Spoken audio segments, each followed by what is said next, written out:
ಪವಿತ್ರಾತ್ಮನೇ ಸ್ವತಃ ನಮ್ಮ ಮೇಲೆ ಸುರಿಸಲ್ಪಡುತ್ತಾನೆ ನೀರಿನ ಹಾಗೆ. ಪವಿತ್ರಾತ್ಮ. ಎರಡನೇದಾಗಿ ಬೆಂಕಿಯ ಸ್ನಾನ. ನೋಡಿ,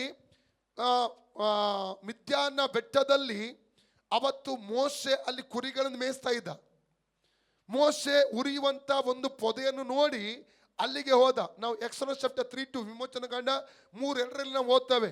ಒಂದು ಪೊದೆ ಬೆಂಕಿಯಿಂದ ಉರಿಯುತ್ತಾ ಇದೆ, ಆದ್ರೆ ಪೊದೆ ಅದು ಉರಿದು ಹೋಗ್ತಾ ಇಲ್ಲ.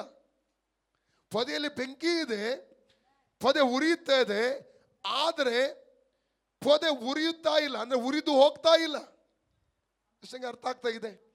ಆದ್ರೆ ಅದರ ಅರ್ಥ ಏನೆಂದ್ರೆ, ಪರಲೋಕದ ಬೆಂಕಿಯ ಒಂದು ಪ್ರತ್ಯೇಕತೆ ಏನೆಂದರೆ, ಅದು ನಮ್ಮ ಮೇಲೆ ಇಳಿಯುವಾಗ ನಾವು ಉರಿದು ಹೋಗುವುದಿಲ್ಲ, ಅದು ನಮ್ಮನ್ನು ಉರಿಯುವಂತೆ ಮಾಡುತ್ತದೆ.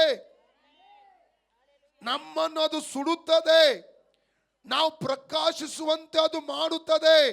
ನಮ್ಮ ಮೂಲಕ ಬೆಳಕು ಬರುವಾಗೆ ಅದು ಮಾಡುತ್ತದೆ, ಇನ್ನೊಬ್ಬರಿಗೆ ನಾವು ಶಾಖ ಕೊಡುವಾಗೆ ಅದು ಮಾಡುತ್ತದೆ. ಹಲ್ಲೆಲೂಯಾ.